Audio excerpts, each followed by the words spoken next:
Very good morning. आज हम BSc part first physics first में यूनिट फर्स्ट में coreless force on a body के बारे में डिस्कस करेंगे कि किसी भी बॉडी पे यदि कोरलेस बल लगता है तो क्या क्या इफेक्ट होते हैं, उसके कुछ स्पेशल केस करेंगे। पहला है the coreless force on a body following vertically downward on earth, कि यदि कोई वस्तु पृथ्वी पर ऊर्ध्वाधर नीचे की ओर गिर रही है तो उस पर जो कोरिलेस बल लगता है उसका क्या प्रभाव होता है। Let us consider a body of the mass m is the free falling due to the gravitational force from a height h at the latitude lambda, कि माना कि कोई m द्रव्यमान की वस्तु है जो पृथ्वी के लैम्डा अक्षांश पर किसी ऊंचाई s से मुक्त रूप से ऊर्ध्वाधर नीचे की ओर गिर रही है, तो वस्तु का वेग क्या आएगा, V dash equal to minus V dash K dash cap. माइनस क्यों लिखा, क्योंकि प्लस के डैश हमने ऊपर की तरफ लिखा था, ऊर्ध्वाधर ऊपर की ओर, और यहाँ जो वस्तु आ रही है वो नीचे गिर रही है, मीन्स के डैश के विपरीत है। That's why this V dash vector is of the minus K dash multiple है। पहले जैसे हम पढ़ के आए हैं, पृथ्वी का लैम्डा अक्षांश पर जो कोणीय वेग होता है, angular velocity at the latitude lambda, omega equal to omega cos lambda J dash plus omega sine lambda K dash. Coriolis force calculate करें, so that is the F C equal to minus twice M omega cross V dash vector. इसको हम determinants के form में लिखें सारणिक के रूप में, minus twice M I dash J dash K dash, 0 omega cos lambda omega sine lambda 0 0 V dash minus में। So the only I dash का मल्टीपल आता है and that F C vector equal to twice M omega cos lambda V dash I dash.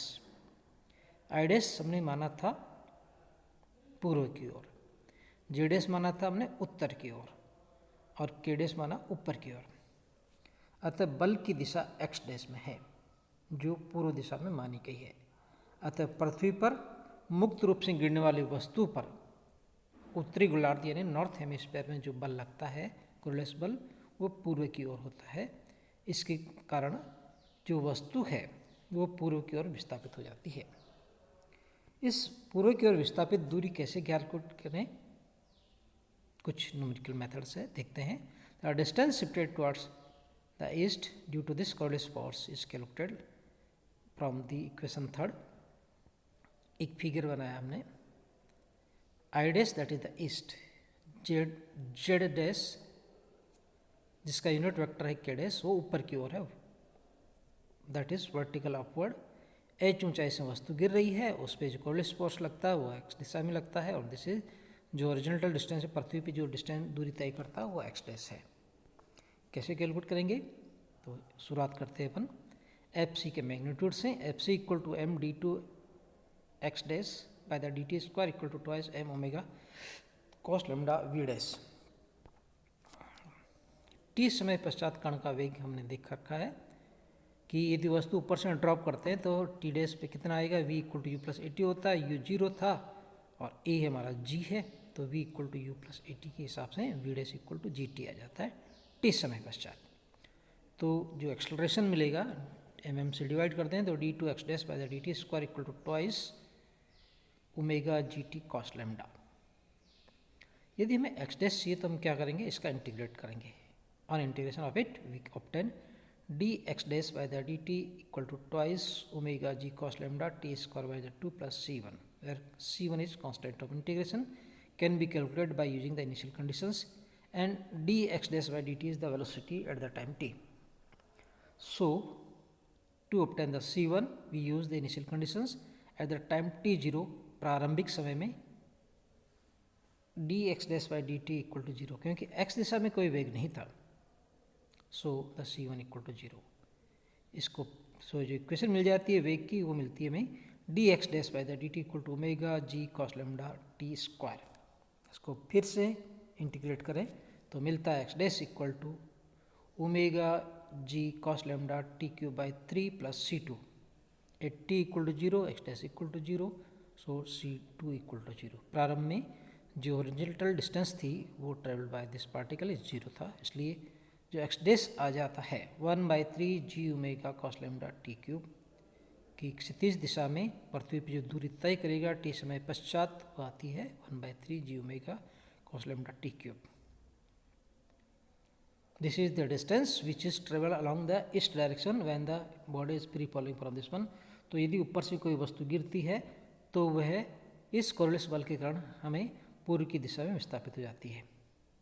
परंतु हमने daily life में ये note किया है कि यदि मान लो हम छत से कोई वस्तु गिराते हैं तो क्या वो पूर्व की तरफ विस्थापित होती है, पश्चिम की तरफ होती है, हमें पता ही नहीं पड़ता। We can not observe it. कारण क्या है? कारण ये है कि जो समय है वो बहुत छोटा सा होता है, बहुत कम होता है। जो डिस्टेंस ट्रेवल होती है एक्सडेंस वो बहुत कम होती है, नगण्य होती है। इसलिए एक सफिशेंट हाइट से यदि इसको गिराया जाए तो हो सकता है कि हम उसको ऑब्जर्व कर सकें, हमारे आँखों से हम उसको देख सकें कि ये विस्थापित होता है पूर्व की ओर। अब कई सारी विधियाँ हैं इसको कैलकुलेट करने के लिए। यदि टी पता नहीं है तो हम एच से कैलकुलेट कर सकते हैं। So T in form of the H calculate करने के लिए we use S equal to U T plus half it square. S is H. U T जब नीचे गिरना शुरू हुआ था तो प्रारंभिक वेग 0 था, तो 0 plus 1/2 G T square. So T equal to twice H by G. Substitute कर दिया जाए इक्वेशन 7 में तो जो फॉर्मूला मिलता है वो 2/3 H omega cos lambda twice H by G. पूर्व की ओर विस्थापित, जितनी ज़्यादा एच होगी उतनी ज़्यादा विस्थापित होगा। ये एक तरीका है कैलकुलेट करने का। So this is the first applications of this Coriolis force to calculate the distance along the axis. Now the next, इसका एक दूसरा उदाहरण कि यदि वस्तु नीचे से ऊपर फेंकी जाए तो वो किस तरह विस्थापित होती है।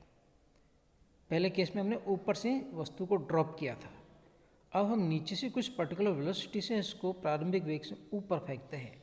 ये ऊपर जाती है, ऊपर जाकर एक वेलोसिटी 0 मैक्सिमम हाइट अटेन करती है, फिर वहाँ से नीचे गिरना शुरू होती है।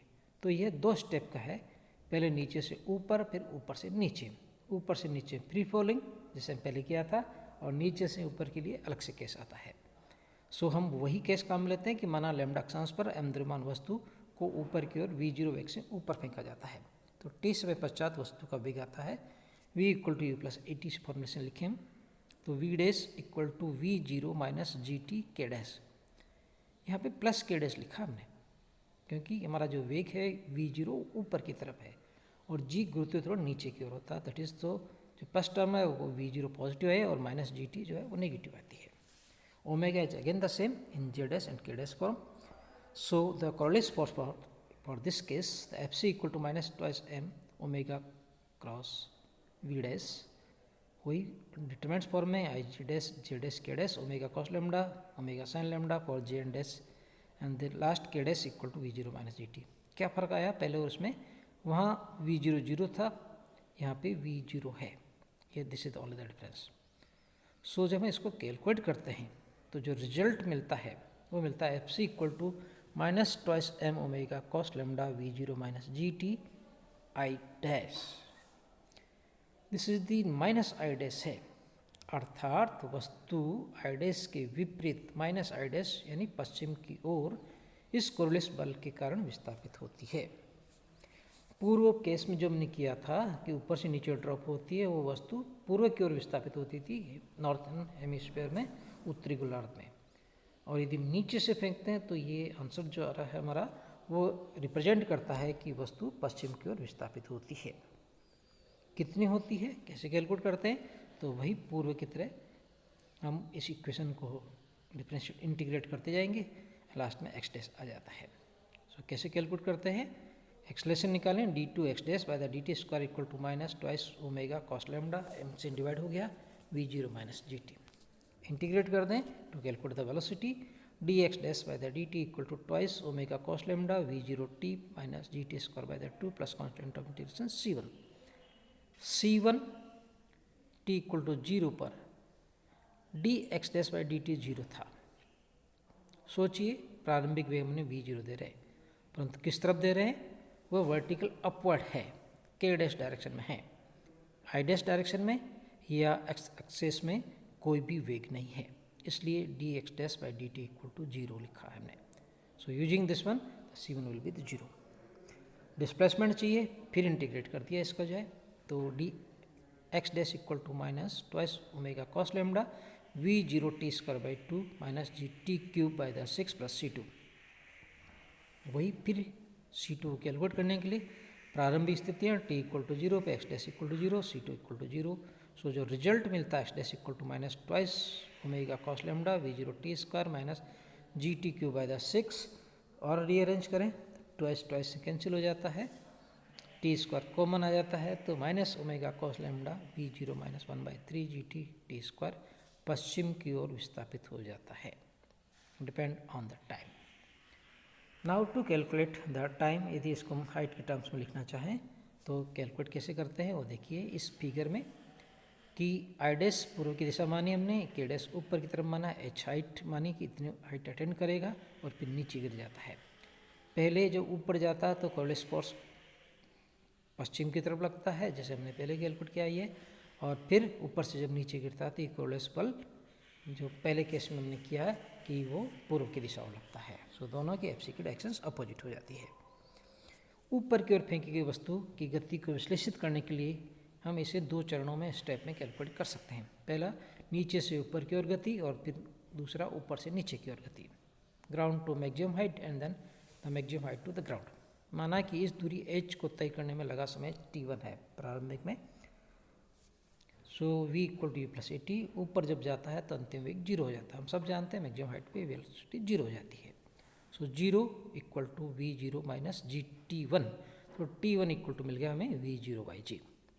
सब्स्टिट्यूट कर दिया जाए तो मिलता है हमें X dash equal to minus omega ji cos lambda we 0 by G की जगह सब्स्टिट्यूट कर दें टी स्क्वायर, तो फाइनली जो रिजल्ट मिलता है वो -2/3 omega ji cos lambda u 0 by the G power 3। So this is minus means ये पश्चिम की ओर है। v 0 ज्ञात करने के लिए, क्योंकि हाइट दे रखी है तो हाइट को वेलोसिटी की टर्म्स में लिख सकते हैं या वेलोसिटी को हाइट के टर्म्स में लिख सकते हैं, v square equal to u square plus 2as के फॉर्म में। अंतिम वेग 0 आ जाता है तो हम लिख सकते हैं v square equal to 2gh, और t1 मिल जाता हमें twice h by root of g this one. So substitute कर दिया जाए तो जो रिजल्ट मिलता है finally x dash equal to -2/3 omega ji cos lambda twice h by g 3/2। यह दूरी वह दूरी है जो ऊपर वर्टिकल अपवर्ड में इतनी दूरी पश्चिम की ओर शिफ्ट हो गई। अब वहाँ से ऊपर से नीचे की ओर जो समय लगता है वो t equal to t dash मान लिया हमने, वही कंडीशन सेम वैसा का वैसा ही। अच्छा, ये जो दूसरा नया केस कर लिया हमने, एक ये है कि यदि नीचे से ऊपर तथा ऊपर से नीचे की टोटल समय मानते हैं, दोनों कंबाइंड समय निकालने मान लो, तो कितना होगा। तो कैलकुलेट करने के लिए तरीका हमारा कि क्योंकि ऊपर से और नीचे वापस घूम के आ गया तो नेट डिस्प्लेसमेंट हो गया 0। प्रारंभिक वेग v0 था और टाइम जो टाइम ऑफ फ्लाइट जिसको कहते हैं उड़ान काल, ऊपर और नीचे आने पूरा टी डैश लगता है, तो that is the t dash equal to जो कैलकुलेट आता है twice v 0 by the g आ जाता है। सो सब जगह यही वैल्यू सब्स्टिट्यूट करते हैं, ट्वाइस v 0 बाई जी, तो जो रिजल्ट मिल जाता है वो x dash equal to minus omega ji cos lambda v 0 g by the t by 3, and जो भी फॉर्मूला यूज़ करते हैं उसमें ये लिखा जा सकता है 1/3। फाइनली जो कैलकुलेट करते हैं वो मिलता है x dash equal to -4/3 omega ji cos lambda twice h by g का पावर 3/2। मीन्स यह नेट डिस्टेंस आई ऊपर नीचे से ऊपर जाने और ऊपर से नीचे आने में जो नेट डिस्टेंस होगी वो एक्स डैश ये वाली आएगी। सो हमने आज दो चीज़ कैलकुलेट की। पहली कि वस्तु को ऊपर से नीचे गिराया जाए तो वह पूर्व की ओर विस्थापित होती है नॉर्दर्न हेमिस्फीयर में, उत्तरी गोलार्ध में, due to this Corlys force. अब इसका दूसरा केस कि यदि कोई वस्तु है जिसको हम नीचे से पर्टिकुलर वेलोसिटी से फेंकें, प्रारंभिक वेग से ऊपर फेंका जाए, तो वह पहले ऊपर जाती है, पश्चिम की तरफ विस्थापित होती है, जो हमने इसके पहले केस में कैलकुलेट किया है, और फिर वहाँ से वो नीचे गिरती है तो फिर कुछ पोर्शन इसका पूर्व की तरफ हो जाता है, परंतु जो पश्चिम की तरफ डिस्टेंस थी वो ज़्यादा होती है पूर्व की दिशा में, तो जो नेट डिस्टेंस होती है वो पश्चिम की तरफ होती है, और वो जो फाइनल डिस्टेंस आएगी, total distance travelled by the ऊपर और नीचे आने के समय में, वो आएगी एक्स डैश जो लास्ट में कैलकुलेट किया हमने -4/3 omega ji cos lambda twice h/g 3/2. So this is the net distance which is travelled by the body along the west direction when it is thrown upward by the velocity v0. So this is sufficient for today. Thanks.